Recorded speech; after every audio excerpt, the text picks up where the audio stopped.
the Passover and the festival of unleavened bread. The Lord said to Moses and Aaron in Egypt, "This month is to be for you the first month of your year. Tell the whole community of Israel that on the 10th day of this month each man is to take a lamb for his family, one for each household. If any household is too small for a whole lamb, they must share one with their nearest neighbor, having taken into account the number of people there are. You are to determine the amount of lamb needed in accordance with what each person will eat. The animals you choose must be year-old males without defect, and you may take them from the sheep or the goats. Take care of them until the 14th day of the month, when all the members of the community of Israel must slaughter them at twilight. Then they are to take some of the blood and put it on the sides and tops of the doorframes of the houses where they eat the lambs. That same night they are to eat the meat, roasted over the fire, along with bitter herbs and bread made without yeast. Do not eat the meat raw or boiled in water, but roast it over a fire, with the head, legs, and internal organs. Do not leave any of it till morning. If some is left till morning, you must burn it. This is how you are to eat it, with your cloak tucked into your belt, your sandals on your feet, and your staff in your hand.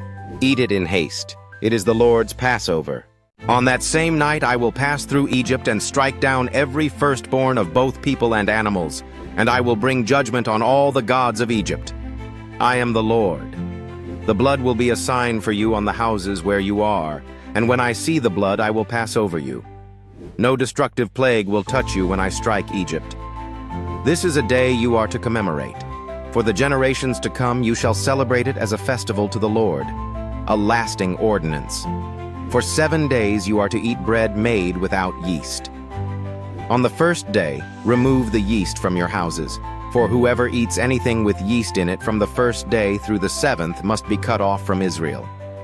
On the first day hold a sacred assembly, and another one on the 7th day. Do no work at all on these days, except to prepare food for everyone to eat. That is all you may do.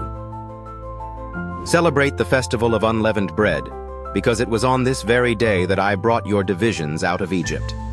Celebrate this day as a lasting ordinance for the generations to come. In the first month, you are to eat bread made without yeast, from the evening of the 14th day until the evening of the 21st day. For 7 days, no yeast is to be found in your houses, and anyone, whether foreigner or native-born, who eats anything with yeast in it must be cut off from the community of Israel. Eat nothing made with yeast. Wherever you live, you must eat unleavened bread. Then Moses summoned all the elders of Israel and said to them, "Go at once and select the animals for your families and slaughter the Passover lamb. Take a bunch of hyssop, dip it into the blood in the basin, and put some of the blood on the top and on both sides of the doorframe. None of you shall go out of the door of your house until morning. When the Lord goes through the land to strike down the Egyptians, he will see the blood on the top and sides of the doorframe and will pass over that doorway, and he will not permit the destroyer to enter your houses and strike you down. Obey these instructions as a lasting ordinance for you and your descendants. When you enter the land that the Lord will give you as he promised, observe this ceremony. And when your children ask you, 'What does this ceremony mean to you?'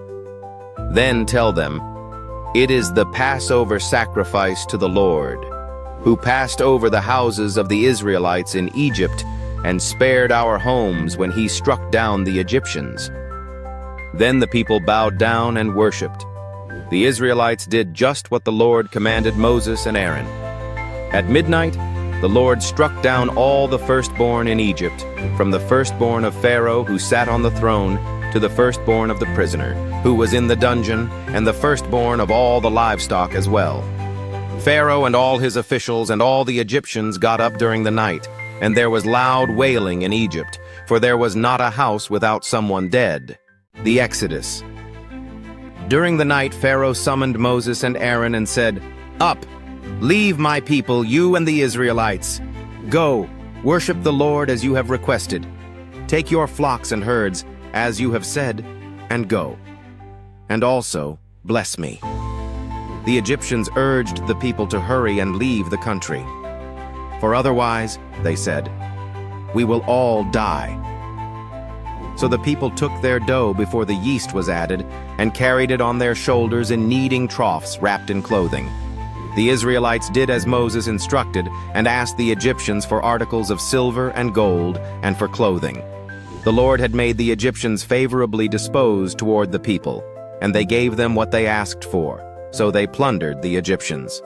The Israelites journeyed from Ramesses to Succoth. There were about 600,000 men on foot, besides women and children. Many other people went up with them, and also large droves of livestock, both flocks and herds. With the dough the Israelites had brought from Egypt, they baked loaves of unleavened bread. The dough was without yeast, because they had been driven out of Egypt and did not have time to prepare food for themselves. Now, the length of time the Israelite people lived in Egypt was 430 years. At the end of the 430 years, to the very day, all the Lord's divisions left Egypt. Because the Lord kept vigil that night to bring them out of Egypt, on this night all the Israelites are to keep vigil to honor the Lord for the generations to come. Passover restrictions. The Lord said to Moses and Aaron, "These are the regulations for the Passover meal. No foreigner may eat it. Any slave you have bought may eat it after you have circumcised him, but a temporary resident or a hired worker may not eat it. It must be eaten inside the house. Take none of the meat outside the house. Do not break any of the bones. The whole community of Israel must celebrate it. A foreigner residing among you who wants to celebrate the Lord's Passover must have all the males in his household circumcised. Then he may take part like one born in the land. No uncircumcised male may eat it. The same law applies both to the native-born and to the foreigner residing among you." All the Israelites did just what the Lord had commanded Moses and Aaron. And on that very day the Lord brought the Israelites out of Egypt by their divisions. Consecration of the firstborn. The Lord said to Moses, "Consecrate to me every firstborn male. The first offspring of every womb among the Israelites belongs to me, whether human or animal." Then Moses said to the people, "Commemorate this day, the day you came out of Egypt, out of the land of slavery, because the Lord brought you out of it with a mighty hand. Eat nothing containing yeast. Today, in the month of Aviv, you are leaving. When the Lord brings you into the land of the Canaanites, Hittites, Amorites, Hivites, and Jebusites, the land he swore to your ancestors to give you, a land flowing with milk and honey, you are to observe this ceremony in this month. For 7 days eat bread made without yeast, and on the 7th day hold a festival to the Lord. Eat unleavened bread during those 7 days. Nothing with yeast in it is to be seen among you, nor shall any yeast be seen anywhere within your borders. On that day tell your son, I do this because of what the Lord did for me when I came out of Egypt. This observance will be for you like a sign on your hand and a reminder on your forehead that this law of the Lord is to be on your lips. For the Lord brought you out of Egypt with his mighty hand.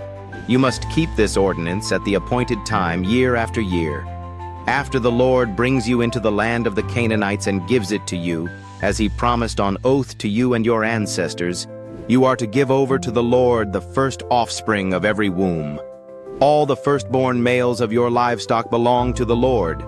Redeem with a lamb every firstborn donkey, but if you do not redeem it, break its neck. Redeem every firstborn among your sons. In days to come, when your son asks you, "What does this mean?"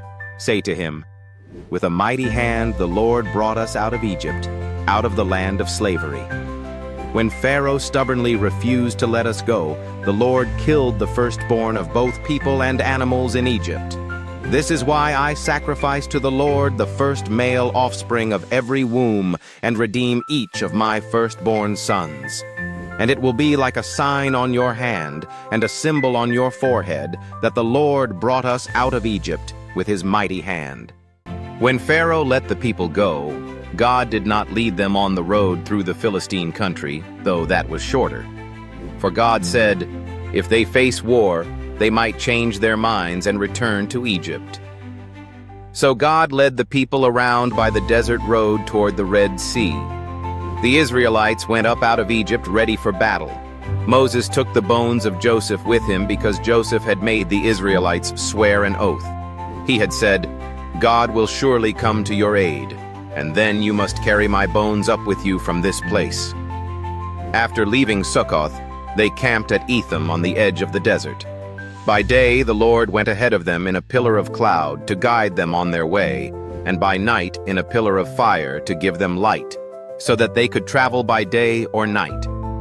Neither the pillar of cloud by day nor the pillar of fire by night left its place in front of the people.